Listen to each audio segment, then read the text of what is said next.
오늘은 낮의 아들로 이어서 준비하라 제목으로 주의 재림에 관한 말씀을 묵상합니다.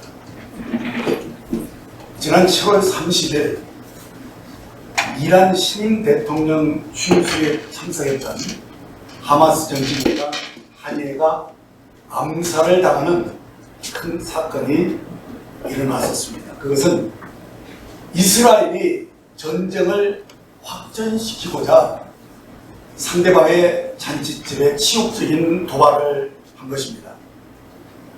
그 이유는 이란이 새로운 신임하는 이 대통령이 친서방 정책을 내세워서 대통령으로 당선되었기 때문에 이란 시민들은 미국의 경제적인 제재가 너무나도 고통스러워 이 삶을 끝내줄 수 있는 미국과 친하게 지낼 수 있는 대통령을 원했던 것입니다. 그래서 그런 건지 그렇게 치욕스러운 공격을 당했음에도 불구하고 별다른 보복 조치가 없었던 것입니다.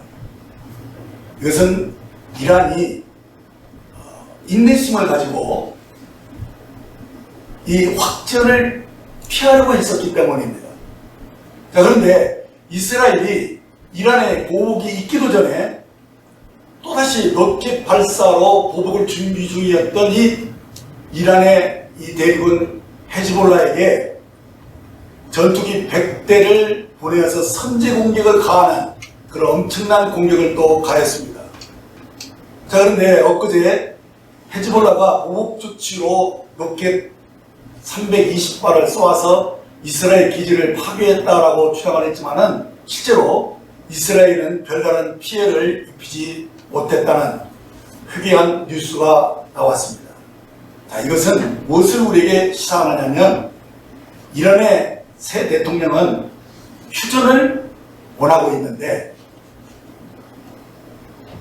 도리어 이 이스라엘 수상은 확전을 원하기 때문에 이 나타나오가 노골적으로 이렇게 공격을 가한 뉴스였습니다. 저는 이 뉴스를 보면서 이제 우리가 자다가 깰 때가 되었음을 직감했습니다. 이제 곧 미국의 대선 결과가 나오게 되면 판도가 어떻게 달라질지 매우 궁금합니다만 민주당의 해리스 후보가 대통령이 되면 미국의 압력으로 아마 강제로라도 평화협정이 맺어져 전쟁이 종식되겠지만 공화당의 트럼프가 당선이 된다면 트럼프는 전적으로 이스라엘 편에 서는 자이기 때문에 이스라엘이 바라는 대로 전쟁이 아주 확전되게 될 것입니다. 그러면 이란의 강한 반발로 인해서 분명 내년에는 기름값이 천정부지로 폭등을 하게 된다고 봅니다. 그러면 어떻게 되느냐? 모든 물가가 뛰고 심지어 미국 경제도 휘청거리면서 결국 전 세계가 경제 대공황이 일어나게 되지 않겠느냐라고 전문가들이 그렇게 말하고 있습니다. 자, 그래서 사람들이 지금도 많이 힘들다고 하지만은 어쩌면 내년부터 2025년부터 본격적으로 이 세상에 재난의 날이 시작되는 것이 아니냐. 그리고 정말 그때로부터 내년부터 무척 살기가 힘들어지는 그런 날들이 지속될 것이라고 봅니다. 자, 그러나 이 재난의 기간은 도리어 하나님이 마지막으로 은혜를 베푸는 기간이 될 것입니다. 왜냐하면 이 땅에 천년왕국이 도래하기 전에 하나님이 이 지구를 온전하게 청소하기 위해서 모든 악의 세력을 다 모아서 쓸어버리는 이 대환란을 허락하시겠지만 바로 이전에 그 이전에 곧 교회가 공중으로 휴거되기 전에 말입니다. 이 보이는 세상에 각종 재난들이 일어나지만은 그래서 세상이 고통스러워하고 사람들이 탄식을 하지만은 그렇지만 하나님의 교회는 이 기간 동안에 대추수를 하게 되는 성령의 강력한 늦은 비의 역사가 나타날 것이라고 예고해 주었다는 것입니다. 곧 성령께서 이 교회가 옮겨지기 전에 마지막으로 이방인의 충만한 수가 다 채워지도록 교회에 성령의 기름 부음을 강력하게 부어주시는 그런 마지막 기회가 될 것이라는 것입니다. 그래서 우리가 깨어 있어야 한다는 것입니다. 계시록 6장을 보시면 어린 양이 7인을 떼면서 네 생물이 나옵니다. 이 첫째를 뗄 때 흰 말이 나오고, 둘째를 뗄 때 붉은 말이 나오며, 셋째를 뗄 때 검은 말이 나옵니다. 그리고 넷째를 뗄 때 청황색 말이 나오는데, 이 네 생물은 어린 양 예수가 승천하신 이후로 이제 다시 재림하기까지의 교회 역사를 우리에게 보여주고 있는데, 특별히 이 마지막에 일어나게 될 이 사두병마 이 시대가 지금 우리에게 전개되고 있다는 것입니다. 여기서 흰 말은 봄의 확산을 표준해 주는 것입니다. 여기 보면 흰 말을 탄 자가 화살이 없는 활을 가지고 면류관을 받고 나가서 이기고 또 이기다라고 예언되어 있는데, 이 말의 의미는 뭐냐? 이 평화의 복음이 전파됨으로 인해서 이제 하나님이 구원받기로 작정된 모든 사람들이 이 교회 시대를 통해서 하나둘 구원받게 되면서 복음 전파가 완벽하게 이루어진다는 말씀입니다. 그렇습니다. 교회에 휴거가 있기 전에 처처의 기근과 지진과 전쟁 또 각종 이 기후의 재앙들이 일어날 때 복음 전파도 함께 역사하게 될 것이라고 말씀합니다. 그렇습니다. 둘째를 뗄 때 붉은 말이 나오는데, 이는 전쟁의 확산을 말하는 것이죠. 붉은색이 바로 피를 흘리는 것을 상징하잖아요. 그리고 그 탄자가 큰 칼을 가지고 땅에서 화평을 제하고 서로 죽이는 것들이 허락되었다고 말하고 있는데, 이것은 바로 주님이 오실 때까지 전쟁이 계속 끊임없이 일어날 것들을 예고했다는 사실입니다. 그래서 이 전쟁으로 인해서 많은 사람들이 고통을 받고, 많은 일이, 그렇지만은 도리어 그때에 많은 이들이 주님께로 돌아온다는 것입니다. 셋째 이는 검은 말이 나오는데, 이는 기근의 확산을 말하는 것입니다. 그 탄자가 손에 저울을 가졌는데, 한 대라느니 미리 한 대고 보리 석 대로다라고 말하고 있고, 감람류와 포도주는 해하지 말라는 이 음성이 있게 되는데, 이 말은 곧 이제 이 재난 시기에 식량이 문제가 되어, 식량이 고갈이 돼가지고 이것이 아주 비싼 가격에 팔리는 것을 보여주고 있습니다. 그런데 이때 교회가 이렇게 굶주리는 자들을 먹임으로써 많은 영혼들을 얻는 기회를 가지게 될 것이라는 것입니다.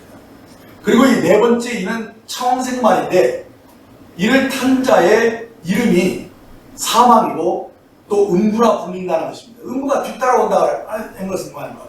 땅의 4분의 1이 다 망가집니다. 그리고 땅의 4분의 1을 해칠 수 있는 권세를 이 천사가 가진 거예요. 그래서 이 엄청난 재앙이 이 마지막 부분에 일어납니다. 요즘 뉴스에 보면 막 홍수니 뭐니 막 지진이 엄청난 일들이 막 일어나잖아요. 예전과는 그 수준이 막 다른 그런 엄청난 재앙들이 일어나는 것들을 보게 되면은, 아, 벌써 이 사두정마의 그 시대가 이미 접어들었구나 하는 것을 알게 됩니다. 그래서 이 기간이 이제 우리가 휴가되기 전까지 계속되거든요. 그렇기 때문에 이 기간 동안에 교회가 깨어서 정말 이 늦은 비의 역사에 동참해야 됩니다. 그래서 성령의 권능으로 우리가 민첩하게 활동하는 그런 귀한 기간이 되어야 한다는 것입니다.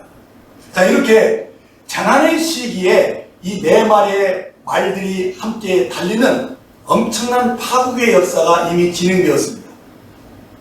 그러니까 내년에는 전쟁이 이 중동의 전쟁이 더 확산되면서 경제적인 대공황이 일어나는 것들이 많은 예언들을 좀 하고 있고요. 그리고 일본에 지금 홍수 엄청나게 나는데 곧 지진도 어마어마한 지진이 일어난다는 것입니다. 그리고 일본의 그 지진 때문에 많은 사람들이 한국으로 막 피신해 오고 그런 일들이 일어날 거라고 얘기합니다. 그리고 이 기후재앙들이 곳곳에서 많은 사람들이 당하게 되는데 이 기간에 교회가 이 늦은 비의 역사 속에서 이제 많은 영혼들을 주님께로 돌리는 일들에 가담을 해야 하는 것입니다. 근데 아무튼 간에 이 어렵고 혼란한 시기에 교회가 엄청난 일들을 감당할 것이라고 예언하고 있습니다. 바로 이 일들이 지금 이미 진행되고 코앞에 왔다는 사실입니다. 자, 그러면 이런 재난의 이 시기가 다가왔다는 것을 어떻게 그렇게 알 수가 있느냐라고 여러분들이 의문을 가질 것입니다. 그것은요, 이 교회 시대가 막을 내리기 전에 이 교회가 들림을 받는 휴거가 있게 되는데 이 휴거 전에 성경은 반드시 이 세계의 화약고인 이 중동에 전쟁이 종식되면서 평화협정이 맺어지는 그런 애언이 일어나는, 성취된다는 사실입니다. 우리 다니엘서 9장 26절에서 27절을 보시겠습니다. 62일 후에 기름 부음을 받은 자가 끊어져 없어질 것이며 장차 한 왕의 백성이 와서 그 성읍과 성소를 무너뜨리니와 그의 마지막은 홍수에 휩쓸림 같을 것이며 또 끝까지 전쟁이 있으리니 황폐할 것이 작정되었습니다. 그가 장차 많은 사람들과 더불어 한 이래 동안의 언약을 굳게 맺고 그가 그 이래의 절반에 제사와 애물을 금지할 것이며 또 포악하여 가증하는 것이 날개를 의지하여 설 것이며 또 이미 장한 종말까지 진노가 황폐하게 하는 자에게 쏟아지리라 하였느니라 하니라. 자, 이 다니엘서 이 예언을 보면 우선 26절을 다시 보면은요, 여기서 언급된 이 62일의 후에 기름 부음 받은 자가 끊어져 없어질 것이라는 말은 바로 이 예언은 메시아인 예수님이 십자가에서 처형당한 것이로서 이 예언은 이미 성취된 것입니다. 장차 한 왕의 백성이 와서 그 성읍과 성소를 무너뜨리며 그의 마지막은 홍수에 휩쓰는 것 같을 것이며 이것도 이미 이루어졌죠. 로마의 티토 장군이 예루살렘을 완전히 정복하고 성전을 회파하는 그런 엄청난 사건이 이미 있었습니다. 그리고 그 다음에 모든 이스라엘 사람들이 전 세계로 뿔뿔이 흩어지는 이런 예언은 이미 다 성취된 것입니다. 그리고 이제 또 끝까지 전쟁이 있으리니 황폐할 것이 작정되었습니다라는 이 예언이 바로 지금 현실로 이루어지고 있는 상황인 것이죠. 그렇습니다. 이 전쟁이 계속되고 황폐할 것이 작정되었다라고 말씀하고 있습니다. 그런데 우리가 주목해야 할 이 말씀이 27절입니다. 27절에 보면 그가 장차 많은 사람과 더불어 한 이래 동안 7년을 얘기해야 됩니다. 한 이래 동안에 언약을 굳게 맺고라고 말하고 있는데 바로 이 예언이 성취되는 시점이 바로 코앞에 왔다는 것입니다. 언제냐? 바로 새로 당선되는 미국 대통령과 이란 대통령이 7년의 평화협정을 맺을 것으로 본다는 것입니다.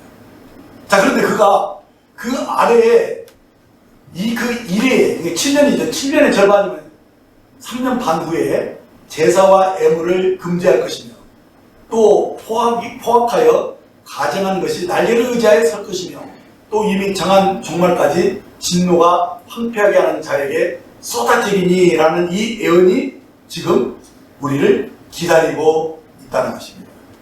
자, 그러니까 미국 대선 이후에 맺게 되는 이 중동 평화협정, 이것은요 엄청난 사건이 될 것입니다.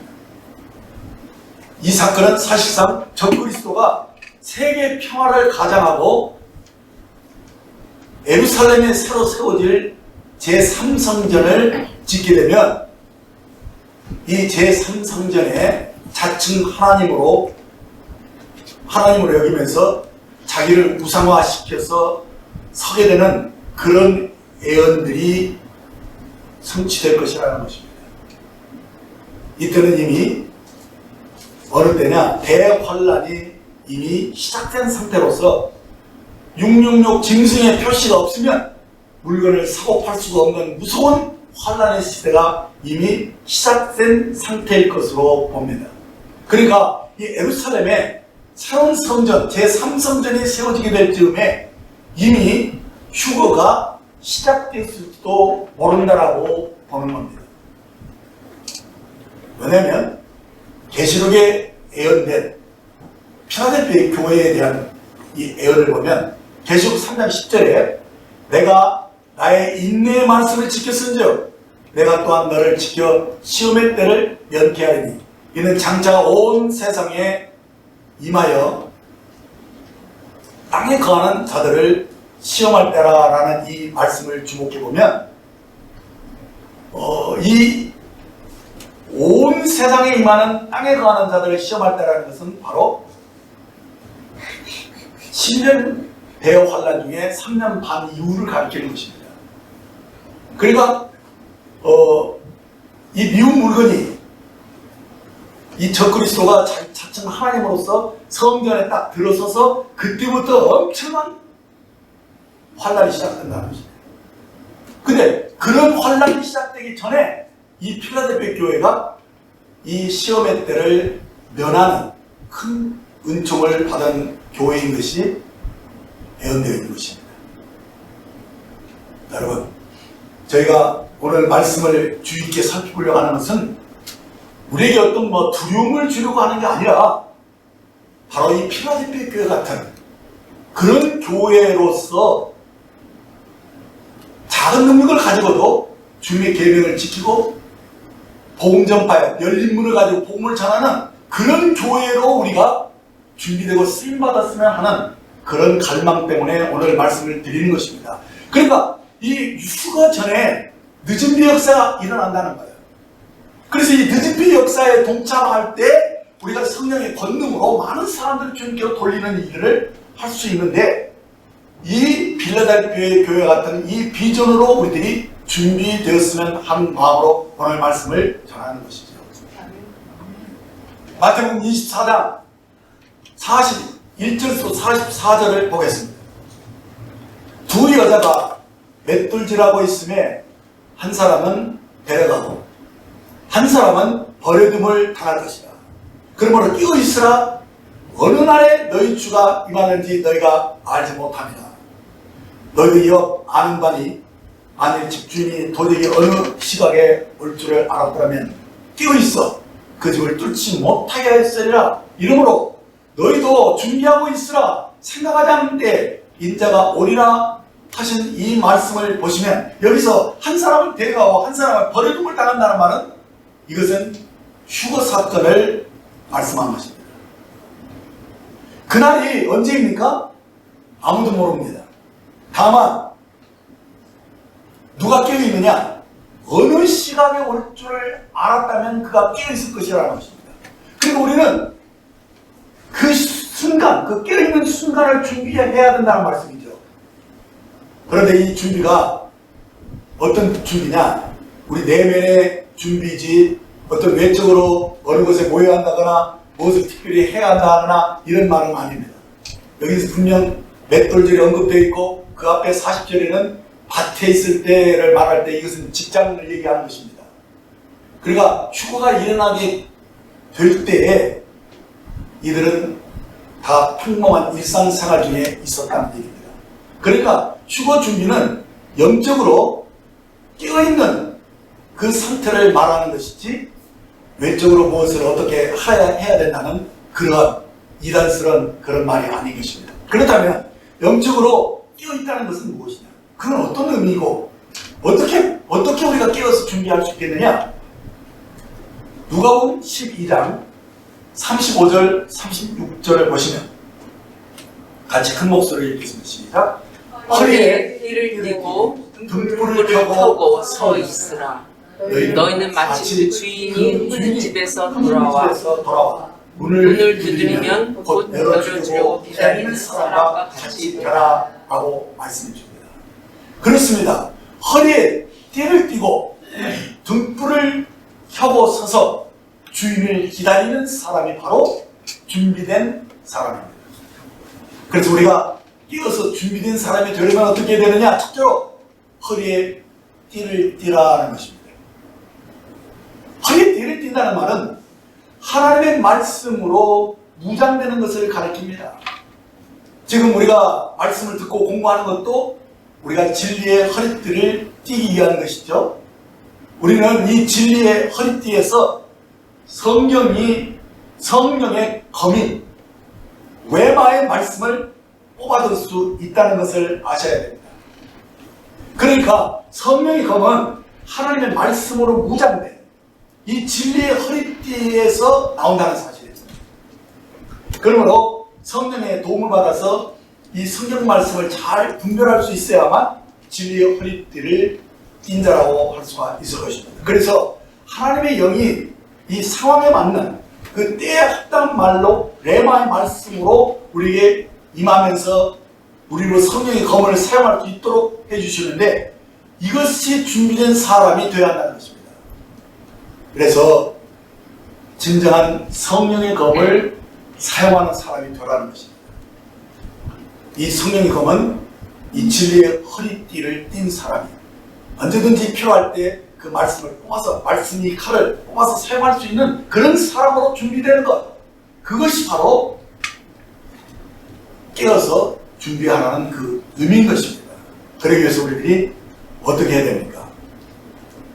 우리가 진리의 허리띠를 띄려면 우리의 말씀을 상고하고 깊이 연구하고 묵상하는 그런 시간을 소중히 여겨야 한다는 사실입니다. 그래야지만이 우리가 말씀으로 무장된 자가 되어서 성령의 검을 필요할 때 뽑아서 쓸 수 있는 사람이 된다는 것입니다. 두 번째 준비된 자가 되려면 등불을 켜야 한다라고 말씀하고 있습니다. 이 등불은 우리의 눈을 가리킵니다. 눈이 밝으면 온몸이 밝아진다라고 말씀하셨죠? 따라서 눈이 밝아진다는 것은 영의 눈을 뜨는 것을 가리킵니다. 영의 눈을 뜬다는 것은 이는 혼으로 이해하는 것과는 다르다는 것이죠. 혼은 이성과 감성에 우리의 의지가 들어가는 것이지만 영의 눈을 뜬다는 것은 영이 밝아짐으로써 하나님의 계시로 하나님의 경륜을 이해할 수 있는 자가 된다는 말입니다. 그러니까 혼이 아니라 영으로 하나님의 나라를 이해하고 인도받을 수 있는 사람, 곧 성령의 계시로 하나님의 비밀을 아는 자를 가리키는 것입니다. 그래서 눈이 어두우면 온몸이 어두울 것이고 눈이 밝아지면 온몸이 밝아진다라고 말씀하는 것입니다. 이렇게 영의 눈을 뜨면 하나님의 세계가 보이고 하나님의 말씀이 분별되면서 성령의 인도하심을 받을 수 있는 그런 사람들로 살게 되는 것입니다. 이것이 바로 등불을 켜는 것을 말씀하는 것입니다. 세 번째로 준비된 자가 되려면 서 있어야 한다는 것입니다. 이 서라는 헬라어로 히스테미인데 이 말은 주님이 승리하신 그 자리에 서 있어야 한다는 말입니다. 주님은 십자가 위에서 승리하셨습니다. 그것이 이제는 복음의 말씀으로 복음의 진리 위에 서야 한다는 말입니다. 매우 중요한 것입니다. 우리가 복음의 진리에 굳게 서야만이 우리가 삶을 앞으로 위로 전진할 수 있기 때문인 것입니다. 그러나 많은 이들이 주님을 믿는다 하면서도 늘 패배의식 속에 젖어 사는 사람들이 적지 않습니다. 그들은 늘 안 된다고 자꾸 얘기를 하고요. 자신이 너무 약해서 연약해서 그걸 할 수 없다고 말합니다. 부정적인 말을 합니다. 물론 믿음에 사는 사람이 쉽지는 않습니다. 그러나 주님은 십자가 위에서 사탄의 머리를 깨뜨리셨고 죄의 모든 권세를 파하셨습니다. 그리고 부활하신 주님이 생명 주는 영을 우리 안에 오셨기 때문에 그 영을 소유하고 영을 쫓아 사는 사람들은 당연히 주님처럼 승리하는 삶을 살 것입니다. 그래서 믿음의 선한 싸움을 우리는 적당히 해서는 안 됩니다. 반드시 이기는 자로 나타나야 한다는 사실입니다. 이것은 성령으로 곧 생명 주는 영이신 주님, 이 부활하신 주님과 함께 동행하며 그분의 인도하심을 받는 등불을 가진 진리 위에 서 있는 그런 사람이라야 한다는 것입니다. 그래서 이 사람들의 특징은 다른 것이 아닙니다. 이 복음의 말씀을 믿음으로 주장하는 사람이기 때문에 이 사람은 부정적인 사람이 아니에요. 긍정적인 사람으로 바뀌어 있는 거예요. 연약한 사람도 강한 사람으로 변화되는 경험을 한 사람인 것입니다. 그래서 우리가 왜 이렇게 되느냐, 이것은 우리들의 애씀이 아니에요. 우리가 은혜로 구성을 입은 우리가 이미 그리스도의 의의 자리로 옮겨졌다는 사실을 알기 때문에, 이 은혜에 들어갔다는 사실을 아는 자들은 이 은혜의 자리에 서서 담대하게 승리하는 삶으로 나타난다는 것입니다. 이것이 바로 준비된 사람의 모습인 것입니다. 네 번째, 준비된 자가 되려면 신랑이 오시는 것을 인내로 기다려야 한다는 것입니다. 이 말은 주님이 재림하시는 주님을 사모하는 마음으로 기다리는 것이죠. 성경은 우리가 갓난아기처럼 신령한 것을 사모하라고 할 때 그 사모하는 마음이 바로 이 뜻인 것입니다. 그리고 우리가 하나님의 말씀을 사모하고 주님의 얼굴을 보기를 원하고 곧 주님의 형상으로 변화되어지는 그 과정 속에서 주님을 기다린다는 얘기죠. 그래서 이 재림의 신앙은 다른 게 아니에요. 신랑으로 오실 주님을 신부로서 기다리는, 정결한 신부로서 주님을 기다리는 그 삶을 말하는 것입니다. 왜 이것이 이렇게 중요한 것이냐? 이것은 바로 이렇게 주님을 사모하며 기다리는 자가 주님 오시는 날 그의 형상으로 변화될 것이기 때문입니다. 고린도서 3장 17절 18절에 보면 주는 영이시니 주의 영이 계신 곳에는 자유가 있느니라. 우리가 다 수건을 벗은 얼굴로 거울을 보는 것 같이 주의 영광을 보매 그와 같은 형상으로 변화하여 영광에서 영광에 이르니 곧 주의 영으로 말미암느니라라고 말씀해 주고 있습니다. 그렇습니다. 우리가 성령의 인동을 받아서 계속 주님과의 삶 속에 있는 사람들은 주의 영광을 보는 사람들입니다. 그래서 영광을 바라보는 사람만이 영광에서 영광으로 점차 변화되어지는 그런 성화의 과정이 진행된다는 것입니다. 우리의 소망이 무엇입니까? 우리가 주님 오실 때 주님과 같은 형상으로 깨어나는 것이 아니겠습니까? 요한일서 3장 2절 3절을 보면 사랑하는 자들아 우리가 지금은 하나님의 자녀라 장래에 어떻게 될지는 아직 나타나지 아니하였으나 그가 나타나시면 우리가 그와 같을 줄을 아는 것은 그의 참모습 그대로 볼 것이기 때문이라. 주를 향하여 이 소망을 가진 자마다 그의 깨끗하심과 같이 자기를 깨끗하게 하느니라라고 말씀해 줍니다. 그렇습니다. 주님을 사모하는 자는 주님을 닮아가는 자로 나타납니다. 그래서 그 기다림의 그 거룩한 인내심이 우리에게 요구되고 그런 과정 속에서 우리가 주님의 형상으로 변화되어 간다는 것입니다. 그리스도가 신부로 준비된다는 말이 바로 이 말인 것입니다. 우리 속에 거룩한 변화의 인내와 그것들이 점점점 완성되어지는 것이 바로 신랑 되신 주님을 기다리는 신부의 모습일 것입니다.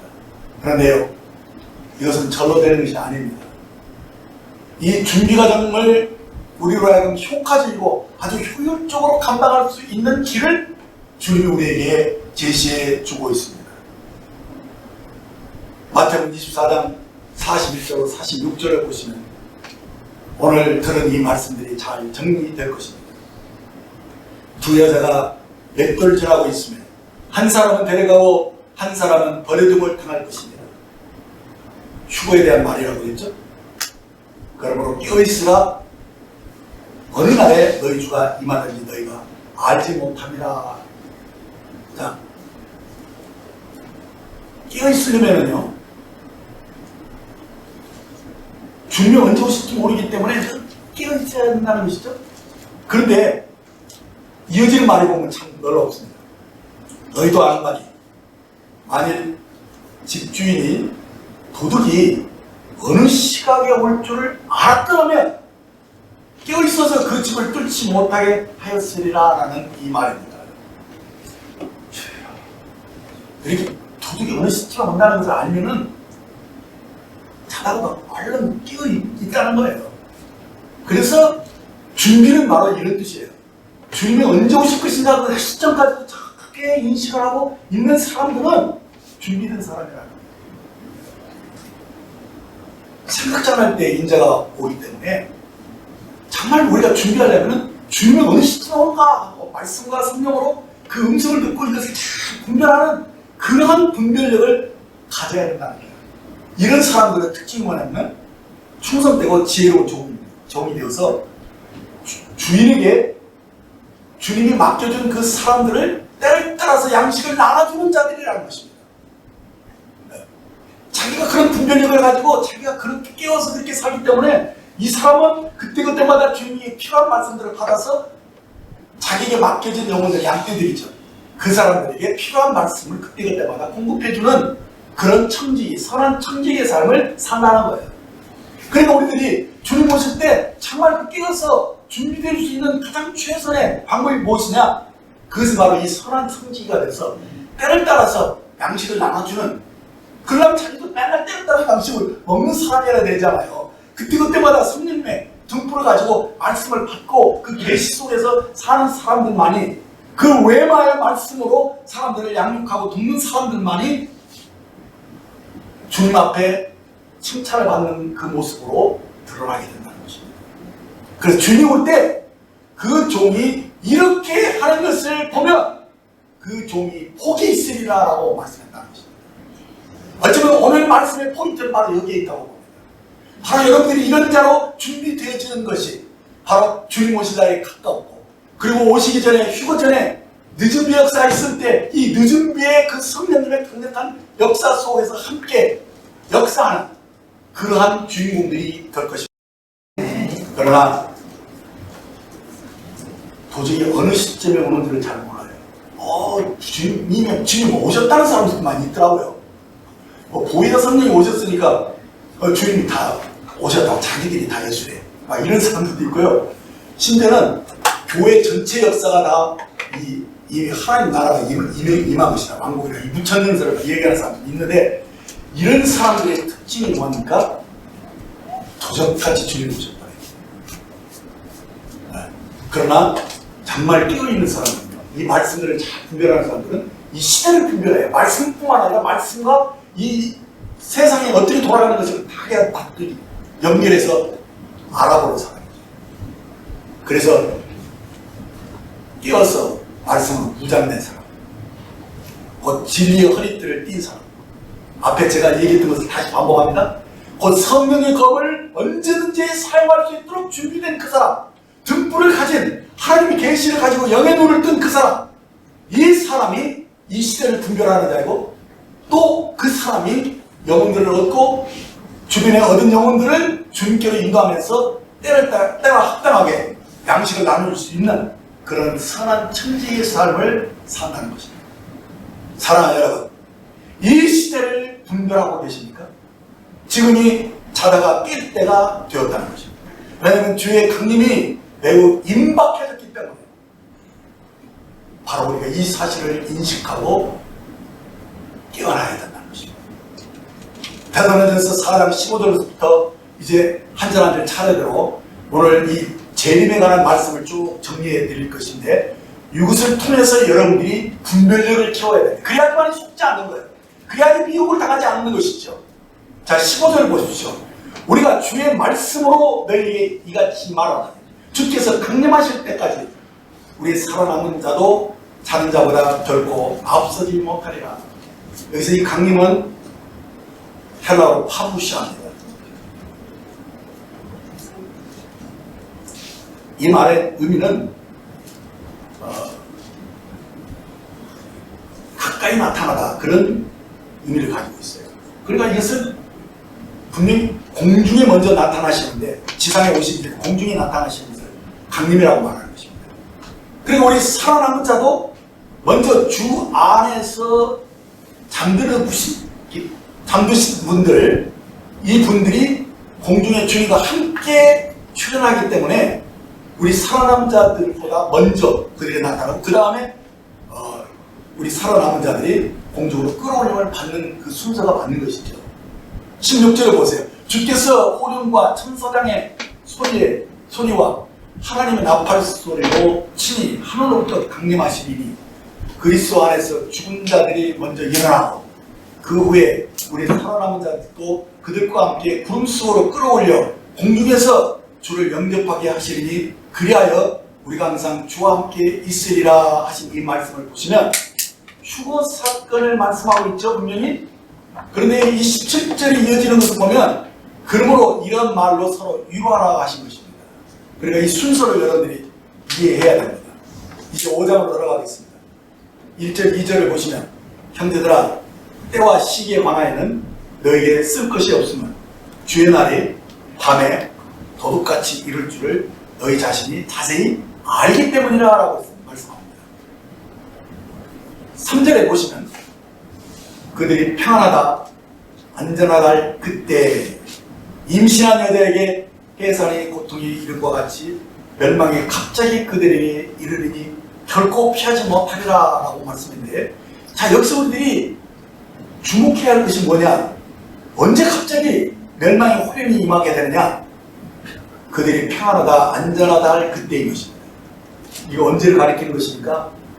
이것은 다니엘서 9장 27절에서 아까 말씀한 대로 그가 장차 많은 사람들과 더불어 한 일의 동안에 언약을 굳게 맺고 라는 이 예언이 이제 이르게 되면 사람들이 이제는 전쟁도 종식되고 이제는 됐다 하면서 사람들이 다 안심하는 그때 갑자기 저 그리스도가 자기의 모습을 드러내는 거예요. 성전에 자기 우상을 세워가지고 그때 제사를 금하고 모든 그런 법령들로 해서 이제 모두가 다 666 그 짐승의 표를 받는 그런 일들이 본격적으로 시작된다는 거예요. 그러니까 갑자기 많은 거예요. 그래서 이 대환란이 닥치기 전에 일단 전쟁이 종식되는 이 평화협정이 맺어짐으로써 사람들이 야 이제 됐다, 평안하다, 안전하다 그때가 임한다는 거예요. 그때 저 불법의 사람 곧 멸망의 아들이 나타나서 7년 동안의 평화협정을 맺는다는 것을 예언했기 때문에 이 말씀이 무슨 의미인지를 바울이 지금 말한 것을 대사라 교육이 다 알아들었던 거예요. 그래서 이 거짓 평화에 속지 말고 계속 끼어 있어야 된다는 거예요. 그래서 어둠에 있지 않고 등불을 가진 자들은, 영의 눈을 뜬 사람들은 이것을 딱 분별하는 거예요. 자, 그래서 이어지는 4절 8절을 보십시오. 형제들아 너희는 어둠에 있지 아니하며 그날이 도둑같이 너에게 임하지 못하니 너희는 다 빛의 아들이다, 낮의 아들이다. 우리가 밤이나 어둠에 속하지 아니하니 그러므로 우리는 다른 이들과 같이 자지 말고 오직 깨어 정신을 차릴지라. 자는 자들은 밤에 자고 취하는 자들은 밤에 취하되 우리는 낮에 속하였으니 정신을 차리고 믿음과 사랑의 호신경을 붙이고 구원의 소망의 투구를 쓰자라고 말씀합니다.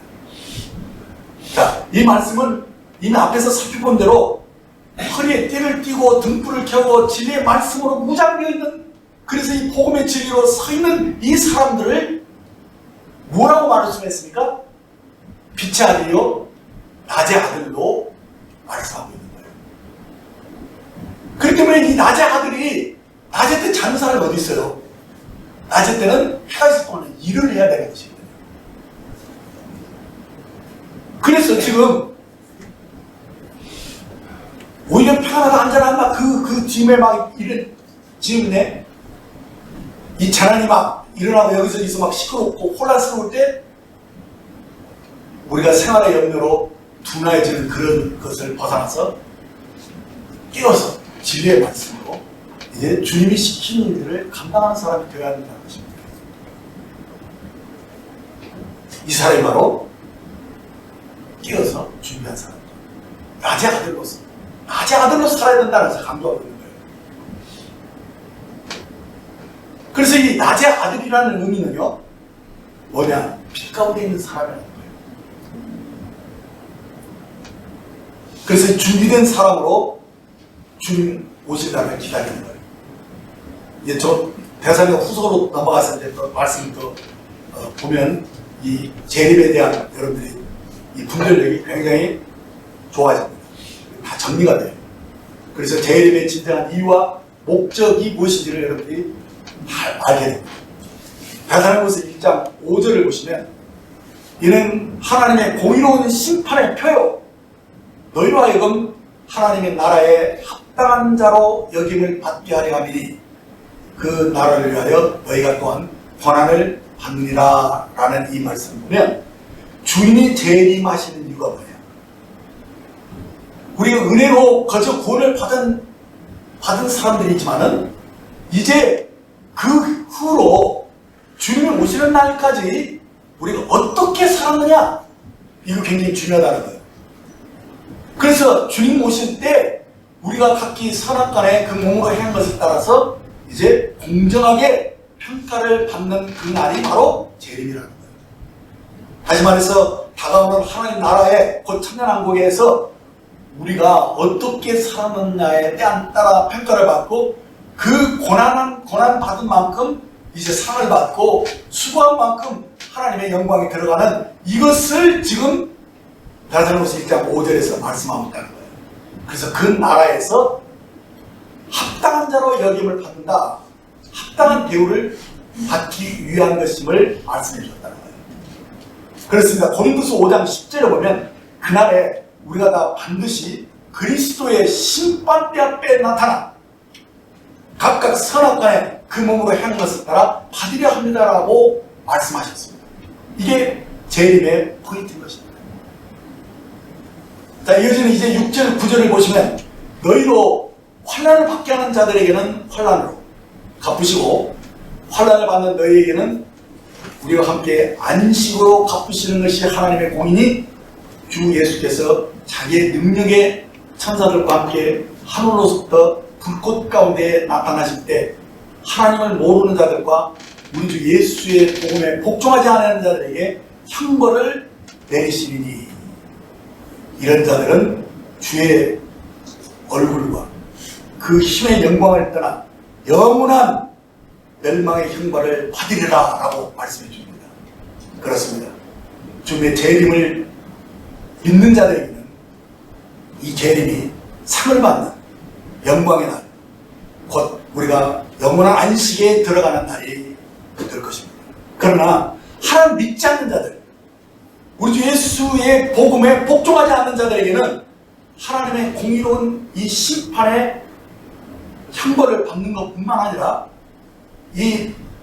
그러니까 대환란 시기에 엄청나게 무서운 재앙 속에서 죽임을 피할 수 없게 됩니다. 그래서 그때 다 멸망하게 되는데 그냥 그것을 멸망하는 게 아니라 죽은 후에 영원한 또 형벌을 받는 그것을 지금 이 말씀이 분명하게 계시하고 있습니다. 그렇습니다. 그래서 이 재림에 대해서 10절에 뭐라고 말씀하냐? 주의 강림의 목적이 무엇인지 10절에 분명히 말합니다. 그날에 그가 강림하사 그의 성도들에게서 영광을 받으시고 모든 믿는 자들에게서 놀랍게 여김을 받으시리니 이는 우리의 증거가 너에게 믿어졌습니다라고 말씀해 줍니다. 이렇게 재림의 이유, 그 목적을 우리에게 명쾌하게 계시해 주었습니다. 이제 2장으로 데살로니가후서 2장으로 넘어가서 1절과 2절을 보겠습니다. 형제들과 우리가 너에게 구하는 것은 우리 주 예수 그리스도의 강림하심과 우리가 그 앞에 모임에 관하여 영어로나 또 말로나 또는 우리에게서 받았다는 편지로나 주의 날이 이르렀다고 해서 쉽게 마음이 흔들리거나 두려워하거나 하지 말아야 할 것이다. 자, 바울 사도가 지금 성도들에게 바라는 것이 무엇이냐? 주님의 강림이 그 성격이 무엇인지를 정확하게 얘기해 주면서요. 그 주의 강림이 왜 일어나느냐? 재림이 있기 전에 강림이 먼저 있다고 그랬죠? 그것은 우리가 낮의 아들로서 준비된 자들이 바로 이 공중에서 어느 날 확연히 주님 오실, 공중에 오실 때 그 앞에 모인다는 사실이에요. 그리고 왜 휴거가 일어나냐? 주님이 공중에 강림하시니까 주님이 계신 곳에 모든 믿는 자들이 이제 그곳으로 공중으로 모이는 거예요. 근데 어떻게 모여지느냐? 그날 우리 몸이 구속을 받고 성령님이 교회를 옮기는 거예요. 성령님과 함께. 그러니까 안에 성령으로 살았던 사람, 성령 인도하심을 받았고 성령으로 친숙한 사람들이 성령을 데리고 가시는 거예요. 주님 오시는 공중으로. 그게 바로 휴거의 의미예요. 아멘. 아멘. 그렇다면 이것은 우리에게 무슨 두려움을 주려고 하거나 뭐 이렇게 하는 것이 아니라는 거예요. 낮의 아들로서 우리가 준비되기 위해서. 그래서 이 모든 것에 대한 성령의 강력한 분별력을 가지고 그 시점까지도 우리가 정확하게 볼 수 있는 이 계시의 영을 우리에게 주시고 있다는 거예요. 그래서 공중에 이렇게 모였다. 근데 땅에서는 어떤 일이 시작되느냐? 그때 환란이 시작되는 거예요. 그러면 공중에서는 무슨 일이 일어나고 땅에서는 무슨 일이 일어나는지 금방 짐작할 수 있죠? 공중에서는 어린 양의 혼인잔치가 벌어진다는 거죠. 그런 모임이에요. 혼인잔치의 모임이니까 얼마나 즐겁고 영광스러운 모임입니까? 이 부분에서는 나중에 더 자세하게 좀 말씀드리고, 일단 다사로니가서 2장을 계속 봅니다. 3절 4절을 보면 누가 어떻게 하여도 너희가 미혹되지 마라. 먼저 배도하는 일이 있고 저 불법의 사람 곧 멸망의 아들이 나타나기 전에는 그날에 이르지 아니하리니 그는 대적하는 자라 신이라고 불리는 모든 것과 숭배를 받는 것에 대항하여 그 위에 자기를 높이고 하나님의 성전에 앉아 자기를 하나님이라고 내세우느니라. 그렇죠? 앞에서 이미 이런 것 다 제가 이미 말씀드린 거예요. 다시 한번 보는 것인데, 이 낮의 아들들은요 이 모든 분별들을 다 알기 때문에 그날이 이르렀다는 것 때문에 놀라고 막 당황하지 않아요. 언제 어떻게 어떤 시점에 이렇게 오신다는 것을 계시가 분명히 있기 때문에 그것에서 안정된 마음으로 딱 지켜보는 것입니다. 자, 그런데 뭐가 먼저 일어난다고요? 먼저 배도하는 일이 있다는 거예요. 이 부분은 이미 시작된 일로 보여집니다. 교회가 정말 이 종교 혼합주의를 정말 나가면서 이렇게 배도하는 일들이 지금 노골화 되고 있죠. 그런데 그보다 더 결정적인 것은 뭐냐? 저 불법의 사람, 그 멸망의 아들이 예루살렘에 새로 건축된 제3성전에 자기의 우상을 세워서 자칭 하나님으로 숭배를 받는 그런 가증한 일이 일어난다는 것입니다.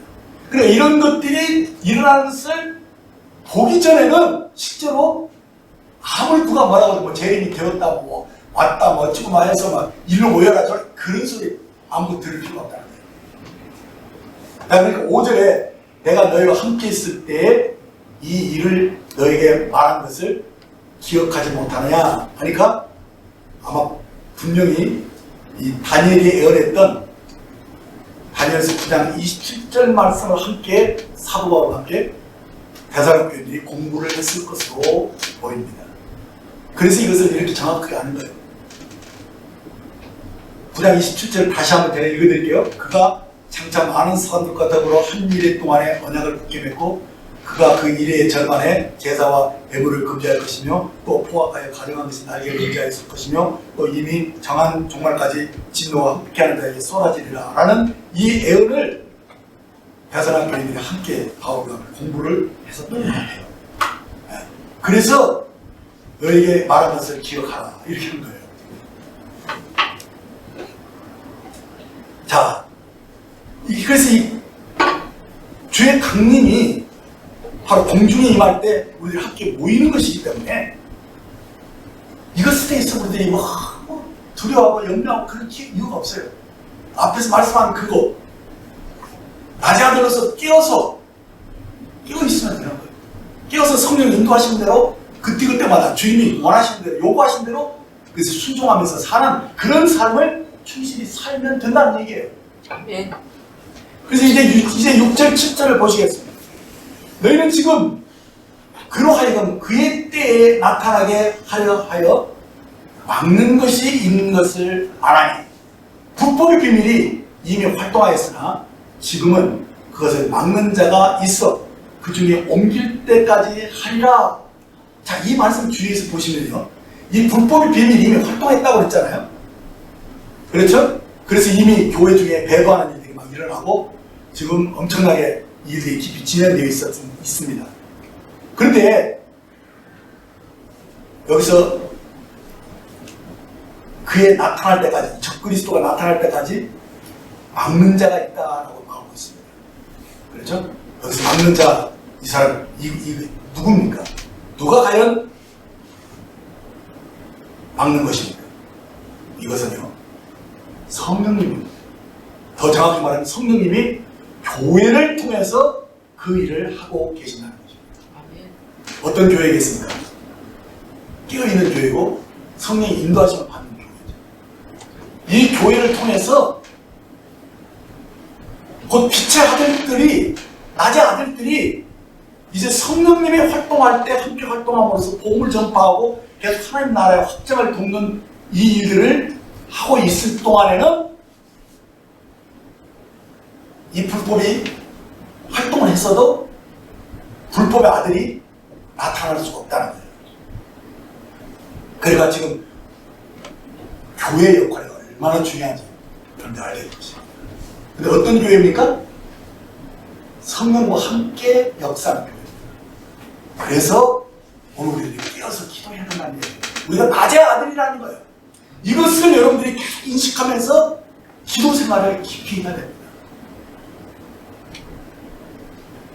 그 사람만이 하나님의 쓰임을 받고 하나님과 동행하는 승리의 삶이 이루어지기 때문인 것입니다. 요한복음 9장 4절 5절을 함께 보겠습니다. 주님이 이렇게 말씀하시죠. 때가 아직 낮음에 나를 보내신 이의 일을 우리가 하여야 하리라. 밤이 오리니 그때는 아무도 일할 수 없느니라. 내가 세상에 있는 동안에는 세상의 빛으로다 라고 말씀하셨습니다. 그렇습니다. 기회는 항상 있는 게 아닙니다. 일할 수 있을 때 우리는 보내신 이의 일을 하여야 합니다. 언제입니까? 얼마 남지 않았습니다. 곧 문이 닫힙니다. 문이 닫히기 전에 바로 이 은혜의 복음을 전하라. 보라, 지금은 은혜 받을 만한데요. 보라, 지금은 구원의 날이로다. 아멘. 이제 이 은혜 시대가 곧 끝이 나는 것입니다. 문이 닫힌다는 것입니다. 로마서 11장 25절을 보면 형제들아, 너희가 스스로 지혜 있다면서 이 비밀을 너희가 모르기를 내가 원치 않으노니 이 비밀은 이방인의 충만한 수가 들어오기까지 이스라엘의 터르는 무둔하게 될 것이다 라는 이 구절 속에서 이방인의 충만한 수가 들어오기까지라는 이 문구를 보시면 지금 이 은혜 시대는 교회가 완성되기까지 이것이 기다려진다는 사실입니다. 교회가 언제 완성되는 겁니까? 이방인의 충만한 수가 채워집니다. 곧 성령님이 이제 모든 일을 다 마치고 이제 교회를 들어서 공중으로 데리고 가시기 전까지 이 은혜 시대는 계속될 것이지만 이 은혜 시대도 마감이 된다는 것입니다. 그래서 마지막 이방인들 중에서 마지막 구원받을 사람들이 그 구원받을 때까지 우리는 계속 은혜가 계속되기 때문에 일해야 됩니다. 낮에 아들이기 때문에. 그러니까 이 지상에는 엄청난 재난이 막 시작돼가지고 엄청난 어려운 고통스러운 사람들이 많습니다. 환란 속에서 너무너무 힘들어하는 사람들이 많은데 바로 이런 사람들을 위해서 여러분들이 쓰임을 받을 것입니다. 그래서요, 이 성도들이 먼저 은혜를 받아야 되고 물질적으로도 넉넉한 그런 축복이 주어진다는 것입니다. 재정이 이동하는 것입니다. 여러분들에게 딱 그런 밝은 눈을 보면요, 어떻게 하고 이 돈을 어떻게 관리하고 어디에 투자하고 어떻게 해야 될 것인가 이런 것을 그렇게 해서 그 재난의 날에 고통받는 사람들을 도울 수 있는 그런 능력, 그 힘을 얻게 된다는 거예요. 그것을 위해서 기도하고 끼어 있어야 된다는 거예요. 그것이 바로 준비된 자들의 모습인 것이죠. 그래서 이 어려운 때에 이제 우리들이 끼어 있어야 된다는 거죠. 그러면 우리가 이렇게 막 휴거되고 하잖아요. 그러면 그 엄청난 혼란이 일어날 때 그때 비로소 이제 유대인들이 남은 자들 다 구원을 받게 돼요. 지금도 물론 메시아인 유대인으로서 구원받는 사람이 많이 생겨나고 있어요. 지금 그게 하나의 징조죠. 그 유대인들이 구원받는다는 너무 놀라운 일이잖아요. 근데 이 마지막 때 그게 징조로 나타나고 있는 거예요. 지금 계시록 27장 2절 5절을 보면 또 보면 다른 천사가 살아계신 하나님의 일을 가지고 해돋는 데로부터 올라와서 땅과 바다를 해롭게 할 권세를 받은 네 천사를 향하여 큰 소리로 외치르되 우리 하나님의 종들의 이마에 인치기까지 땅이나 바다나 나무들을 해하지 말라 하더라.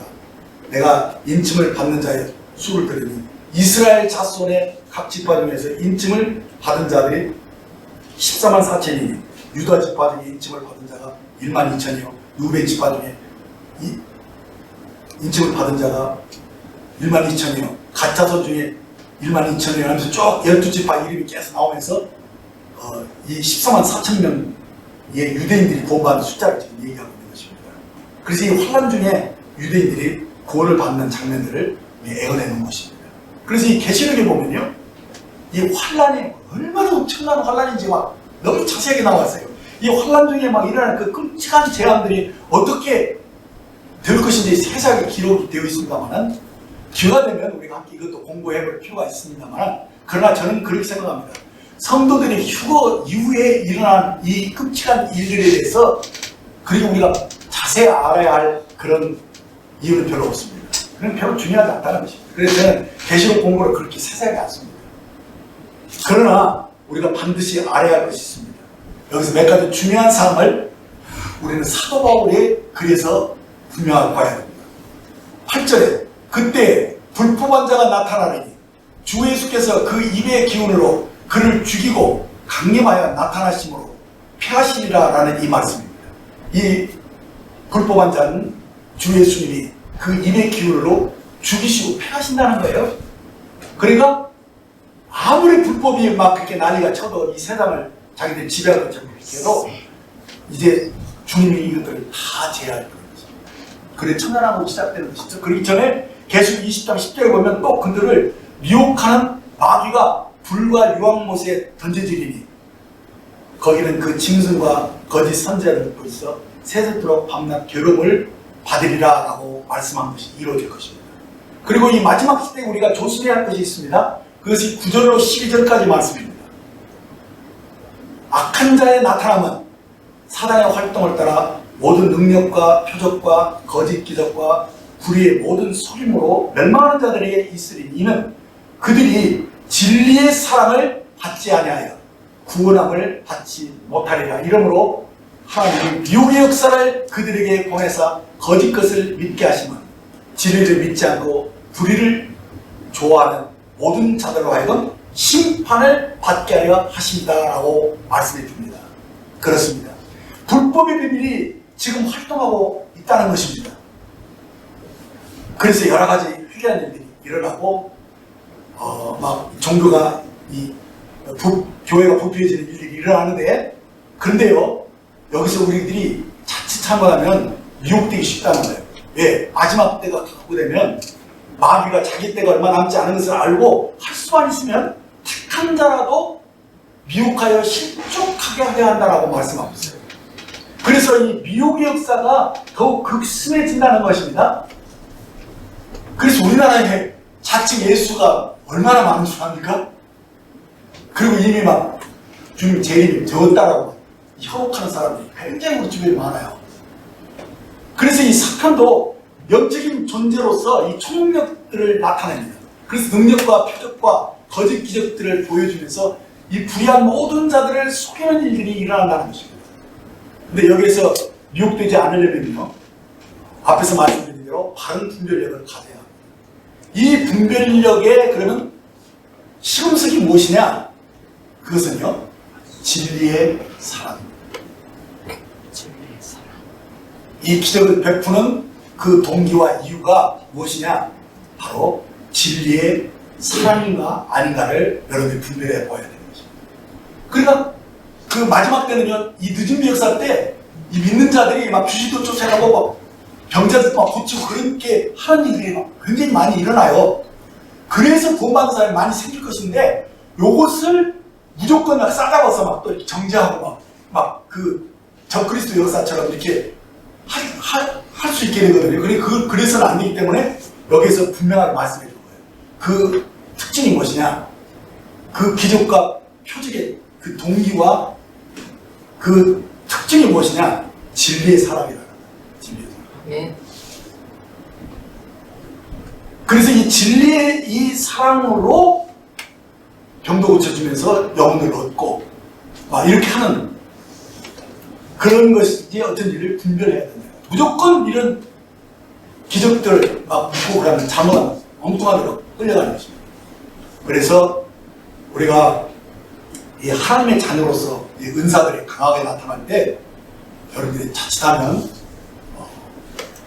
홀릴 수 있습니다. 그래서 이 분별력의 특징이 뭐냐? 그것은 진리의 사랑이라는 것입니다. 그럼 진리의 사랑이 도대체 무엇이냐? 이 부분을 더 자세히 우리들이 알 필요가 있는데 그것은 베드로전서 4장 7절 11절 말씀을 보면 그게 다 풀립니다. 만물의 마지막이 가까이 왔으니 그러므로 너희는 정신을 차리고 근신하여 기도하라. 무엇보다도 뜨겁게 서로 사랑할지니 사랑은 허다한 피를 덮느니라. 서로 대접하기를 원망 없이 하고 각각 은사를 받은 대로 하나님의 여러 가지 은혜를 맡은 선한 청지기같이 서로 봉사하라. 만일 누가 말하려면 하나님의 말씀을 하는 것 같이 하고 누가 봉사하려면 하나님의 공부하심함을 받은 것처럼 하라. 이는 범사에 예수 그리스도로 말미암아 하나님이 영광을 받으시게 하려 함이니 그에게 영광과 권능이 세세에 무궁하도록 있느니라. 아멘. 아멘. 그렇습니다. 이제 이 만물의 마지막이 가까이 왔다라고 말씀하고 있죠. 이게 바로 오늘 말씀하는 것과 똑같은 흐름입니다. 이제 주님의 공중에 강림하실 때 우리가 주 앞에 모이게 되는 그날이 가까이 왔음을 우리에게 말씀해 주고 있는 것입니다. 그러므로 우리가 정신을 차리고 근신하며 깨어 기도하라. 똑같이 말하고 있죠. 베드로나 바울이나 복음서에서는. 그리고 무엇보다도 우리가 힘써야 하는 것을 말하고 있는데 그것이 무엇입니까? 우리가 서로 뜨겁게 사랑해야 한다는 것입니다. 이게 바로 진리의 사랑입니다. 이것이 마지막 때 이 부분에 완전한 회복이 일어난다는 것입니다. 그 이유는 사랑은 우리의 허다한 죄를 덮어주기 때문에 복음 증거의 가장 강력함이 바로 사랑입니다. 진리의 사랑이 확 흡수할 때 사람들이 다 본받습니다. 그래서 우리가 서로 사랑하는 것, 뜨겁게 사랑하는 것, 서로 대접하기를 원망 없이 하고 하나님께 받은 은사로 서로 섬기는 것, 여러 가지 은혜대로 이 선한 청지기의 삶으로 이 봉사하는 삶을 사는 것, 그 모습을 볼 때 그 사람들이 주님께로 돌아간다는 것입니다. 특히 말씀으로 서로를 권면하고 가르칠 때 이 사람은 하나님의 말씀을 하는 것처럼 하라는 것입니다. 어떤 봉사이든 하나님의 공급하시는 힘으로 하는 그렇게 하지만이 그때 자기 자랑이 안 나오고 예수 그리스도를 드러낼 수가 있는 것이죠. 아멘. 그때 하나님의 영광을 받으시는 것이죠. 이렇게 우리가 주의 이름으로 서로 뜨겁게 사랑할 때 하나님께 영광과 권능이 세세 뭉도록 있게 되는 것입니다. 이것이 주 예수님이 강림하실 때 그때가 가까운 그 시기에 사는 낮의 아들들이, 빛의 아들들이 어떻게 살아야 하는지 삶의 자세를 우리에게 보여준 것입니다. 이것이 낮의 아들로 끼어서 그날을 준비하는 우리의 모습이 되어야 할 것입니다. 기도하겠습니다. 하나님 아버지, 저희를 이 마지막 시대에 은혜의 복음을 전파하는 교회의 일원으로 불러주신 것을 진심으로 감사합니다. 주의 강림이 불어남을 저희가 익히 잘 알고 있습니다. 바라옵건대 오늘 권면하신 이 말씀대로 우리가 낮의 아들이라는 것, 비참이라는 사실을 인식하고 깨어서 준비하는 자가 되기를 간절히 원합니다. 이제 벌써 세계 곳곳에 지진과 홍수와 전쟁과 기후로 인한 각종 재앙들이 엄청나게 쏟아지고 있고, 이 경제적인 압박으로 엄청난 주님 고통을 받는 사람들이 일어날 터입니다. 오 주님, 성도들을 주님이 사용하시고 보호하시고 저희들을 통해서 주님의 영광을 나타낼 것을 저희들이 바라보고 기도합니다. 주여, 저희들의 분별력을 높여서 주셔서 이 시대를 분별하게 하셔서 주님, 저희들이 해를 당하는 자가 아니라 하나님의 자녀로서, 아브라함의 자손으로서 우리가 하나님의 복을 가지고 복음을 전하는 영혼을 얻는 그런 깨어있는 삶을 살 수 있도록 도와주시기를 원합니다. 우리가 이를 위해서 무릎을 꿇고 기도하고 성령의 권능을 주님 힘입어서 영혼을 얻고 저들을 제자 삼는 일에 이 청직의 삶을 잘 감당할 수 있도록 주님 주시기를 원합니다. 이 늦은 비의 성령의 역사에 저희들이 동참할 수 있도록 주여, 저희들이 깨어있게 하시고 기도하게 하시고 낮의 아들임을 인식하면서 활동하는 저희들이 되게 하여 주옵소서. 이방인의 충만한 수가 닿기까지 우리가 해야 할 일이 아직도 남아있다는 것을 인식하게 하시고, 해가 있을 때 낮에 우리들이 주님 보내심을 받은 자의 일을 감당할 수 있게 하여 주옵소서. 주님, 오늘 들은 이 말씀을 우리 마음에 받고 이 마지막 때를 의식하면서 성령의 충만한 은혜 가운데서 주님의 인도하심을 받아 주의 일에 힘쓰는 저희들이 되기를 간절히 바라옵니다. 이 모든 말씀을 우리 주 예수님의 이름으로 기도하였습니다. 아멘.